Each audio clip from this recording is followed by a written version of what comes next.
नमस्कार, SBT news में आपका स्वागत है। पेश है 4 दिसंबर सोमवार दोपहर 1:15 बजे राजस्थान की 15 बड़ी खबरें। इस न्यूज बुलेटिन के प्रायोजक हैं विनी केक एंड मोर। तो सबसे पहले एक नजर डालते हैं आज की हेडलाइंस पर। पराजय का गुस्सा उतारने के लिए लोकतंत्र के मंदिर को मंच न बनाए मोदी। दिल्ली में भाजपा संसदीय बोर्ड की बैठक जारी। मिजोरम में पूर्व आईपीएस लाल दुहोमा की पार्टी जेडपीएम को 26 सीट पर बढ़त। पहली बार जीते विधायकों को मिल सकता है मंत्री बनने का मौका। लोकसभा चुनाव जिताने व SC ST OBC में पकड़ रखने वाला बनेगा सीएम। और अब खबरें विस्तार से। प्रधानमंत्री नरेंद्र मोदी ने संसद के शीतकालीन सत्र 2023 की शुरुआत से पहले सांसदों से अपील की है कि वे संसद में सकारात्मक ऊर्जा के साथ आएं और लोकतंत्र के मंदिर को राजनीति का मंच न बनाएं। उन्होंने कहा, देश में ठंड धीमी गति से बढ़ रही है, लेकिन राजनीतिक गर्मी तेजी से बढ़ रही है। 4 राज्य के विधानसभा चुनाव के परिणाम उत्साह बढ़ाने वाले हैं। ये देश के भविष्य को सुनिश्चित करने वाले परिणाम हैं। उत्तम जनादेश के बाद संसद के मंदिर में मिल रहे हैं। पीएम मोदी ने कहा कि सभी सदस्य तैयारी के साथ आए और संसद में पेश विधेयकों पर गहन चर्चा करें। विधानसभा चुनावों के नतीजे लोगों के कल्याण, देश के उज्जवल भविष्य के लिए प्रतिबद्ध लोगों का उत्साहवर्धन करने वाले हैं। जो लोग महिलाओं, युवाओं और किसानों, गरीबों की 4 जातियों के सशक्तिकरण के सिद्धांत पर चलते हैं, उन्हें जबरदस्त समर्थन मिलता है। जब जन कल्याण के लिए प्रतिबद्धता हो तो सत्ता विरोधी शब्द अप्रासंगिक हो जाता है। मध्य प्रदेश, राजस्थान व छत्तीसगढ़ में बीजेपी की जीत के बाद दिल्ली में पार्टी के संसदीय बोर्ड की बैठक चल रही है। इसमें प्रधानमंत्री नरेंद्र मोदी, अमित शाह और जेपी नड्डा मौजूद हैं। इस बैठक में पार्टी पर्यवेक्षक तय किए जाएंगे। मिजोरम की 40 विधानसभा सीटों पर हुए चुनाव का रिजल्ट आज आ रहा है। वोटों की गिनती सुबह 8 बजे से जारी है। अभी तक आए रुझानों में मिजोरम पीपुल्स मूवमेंट 26 सीट पर आगे चल रही है। सत्ताधारी मिजो नेशनल फ्रंट को 9 सीटों पर बढ़त मिली है। वहीं कांग्रेस 2 पर आगे और 3 सीट पर भाजपा आगे चल रही है। मिजोरम पीपुल्स मूवमेंट के नेता लाल दुहोमा हैं। लाल दुहोमा एक पूर्व आईपीएस अधिकारी हैं जो पूर्व पीएम इंदिरा गांधी की सिक्योरिटी संभाल चुके हैं। राजस्थान में भाजपा की जीत के बाद सीएम के नाम पर चर्चा तेज हो गई है। गजेंद्र सिंह शेखावत व बाबा बालकनाथ दिल्ली पहुंचे हैं। सीएम की रेस में कई नाम सामने आ रहे हैं। पार्टी ने 115 सीटों पर जीत हासिल की है। राजस्थान में कांग्रेस की हार और भाजपा की जीत के बाद अब सबसे ज्यादा नजर मुख्यमंत्री के चेहरे और लोकसभा चुनाव पर है। ऐसे में पार्टी उसी को जिम्मेदारी दे सकती है जो लोकसभा चुनाव की जीत को और बड़ी कर सके। मीडिया रिपोर्ट्स के अनुसार मौजूदा स्थितियों के बीच सीएम चेहरे के रूप में पूर्व सीएम वसुंधरा राजे सहित केंद्रीय मंत्री गजेंद्र सिंह शेखावत, अर्जुन राम मेघवाल, डॉक्टर किरोड़ी लाल मीणा और ओम बिरला चर्चा में हैं। केंद्रीय मंत्री अश्विनी वैष्णव जैसे नाम भी नेताओं की जुबान पर हैं। इस चुनाव में भाजपा और कांग्रेस की वोटिंग प्रतिशत में महज 3% का ही अंतर है। भाजपा लोकसभा चुनाव में इस अंतर को और बड़ा करना चाहती है। ऐसी स्थिति में पार्टी चाहती है कि SC ST सहित OBC वोट भी उसे मिले। पार्टी सीएम के अलावा 1 या 2 डेप्यूटी सीएम भी बना सकती है। राजस्थान विधानसभा चुनाव में कांग्रेस पार्टी की करारी हार पर पूर्व मुख्यमंत्री अशोक गहलोत ने पार्टी की हार स्वीकार करते हुए ट्विटर पर पोस्ट कर कहा कि राजस्थान की जनता द्वारा दिए गए जनादेश को हम विनम्रता पूर्वक स्वीकार करते हैं। गहलोत ने कहा कि ये सभी के लिए एक अप्रत्याशित परिणाम है। ये हार दिखाती है कि हम अपनी योजनाओं, कानूनों और नवाचारों को जनता तक पहुंचाने में पूरी तरह से कामयाब नहीं रहे। उन्होंने कहा कि मैं नई सरकार को शुभकामनाएं देता हूं। मेरी इनको सलाह है कि हम काम करने के बावजूद कामयाब नहीं हुए, इसका मतलब ये नहीं कि वो सरकार में आने के बाद काम ही ना करें। OPS, चिरंजीवी सहित तमाम योजनाएं हैं जो विकास की रफ्तार इन 5 सालों में राजस्थान को हमने दी है, वो इसे आगे बढ़ाएं। गहलोत ने आगे कहा कि मैं सभी कांग्रेसी कार्यकर्ताओं को धन्यवाद देता हूं जिन्होंने इस चुनाव में पूरी मेहनत की और सभी मतदाताओं का आभार व्यक्त करता हूं जिन्होंने हमारे ऊपर विश्वास किया। राजस्थान विधानसभा चुनाव में बीजेपी ने कांग्रेस को बड़े अंतर से हरा दिया है। बीजेपी पूर्ण बहुमत के साथ सत्ता पर काबिज होने जा रही है।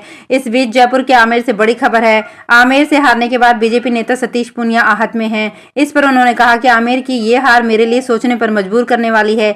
ये एक आघात जैसी है। हमने सपने देखे थे कि आमेर में हम मिलकर सरकार के माध्यम से कार्यकर्ताओं का सम्मान और जनता का बेहतरीन काम करके इसे आदर्श विधानसभा क्षेत्र बनाएंगे, लेकिन ऐसा नहीं हुआ। इसलिए मुझे राजनीति से संन्यास लेने जैसा कठिन निर्णय करना पड़ रहा है। झालावाड़ जिले के सभी गैस सिलेंडर उपभोक्ताओं का आधार प्रमाणीकरण किया जाएगा। ऑयल कंपनियों की ओर से 1 से 31 दिसंबर तक KYC अभियान चलाया गया है। मकसद एक ही है, एक नाम पर 2 से अधिक कनेक्शनों का पता लगाया जा सके।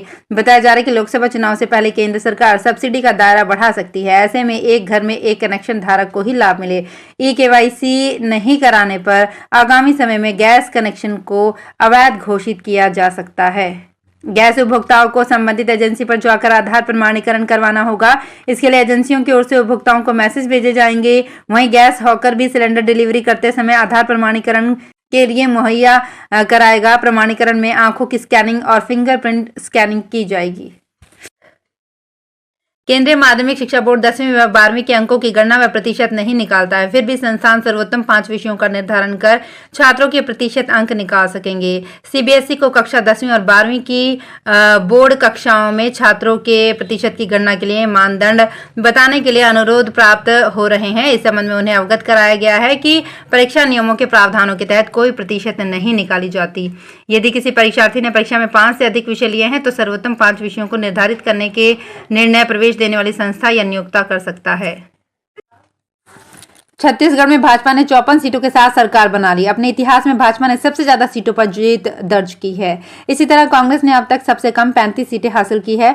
भाजपा का बहुमत आने के बाद अब सीएम रेस की बात आई तो रायगढ़ से जीते ओपी चौधरी के बारे में तेजी से अफवाह फैली है कि उन्हें दिल्ली बुला लिया गया है।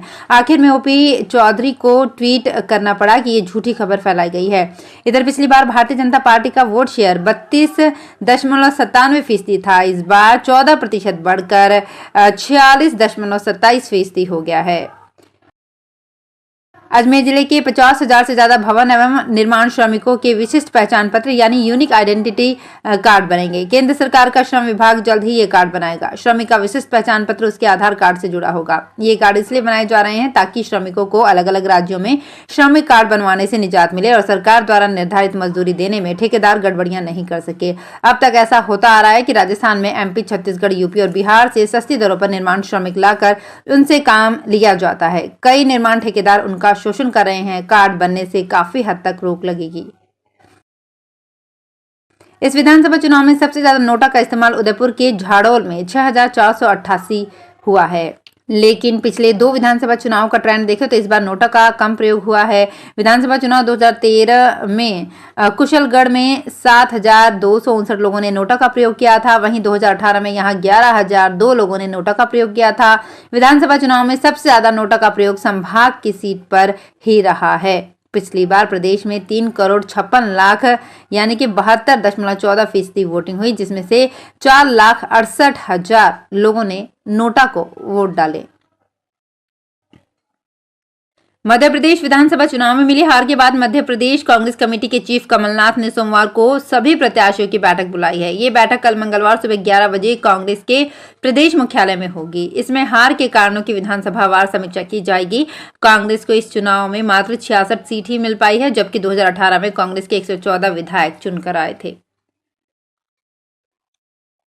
अरावली पहाड़ियों के बीच बसा प्रतिष्ठित जयगढ़ फोर्ट एक पर्यटन स्थल के रूप में जनता के लिए खोले जाने के 4 शानदार दशकों का जश्न मनाने के लिए 9 और 10 दिसंबर को पहली बार द जयगढ़ फेस्टिवल का आयोजन करने जा रहा है। ये अपनी तरह का एक ऐसा पहला और अनूठा फेस्टिवल होगा जो राजस्थान की विरासत, कला और शिल्प संरक्षण और प्रोत्साहन देने पर आधारित है। जयगढ़ पब्लिक चैरिटेबल ट्रस्ट की ओर से संरक्षित जयगढ़ फोर्ट का उद्घाटन स्वर्गीय ब्रिगेडियर सवाई भवानी सिंह ने 1983 में किया था। तेलंगाना में विधानसभा चुनाव के रिजल्ट के दिन रविवार को आईपीएस रवि गुप्ता को नया डीजीपी बनाया गया है। रवि गुप्ता वर्तमान में तेलंगाना में एंटी करप्शन ब्यूरो के डायरेक्टर हैं। तेलंगाना की मुख्य सचिव ए शांति कुमारी ने बताया कि रवि गुप्ता को तत्काल प्रभाव से तेलंगाना के डीजीपी का अतिरिक्त प्रभार सौंपा गया है। चुनाव आयोग ने इस पद से डीजीपी अंजनी कुमार को आदर्श आचार संहिता उल्लंघन के लिए मतगणना के बीच सस्पेंड कर दिया था। तो फिलहाल इस बुलेटिन में इतना ही। फिर हाजिर होंगे कुछ और बड़ी खबरों के साथ।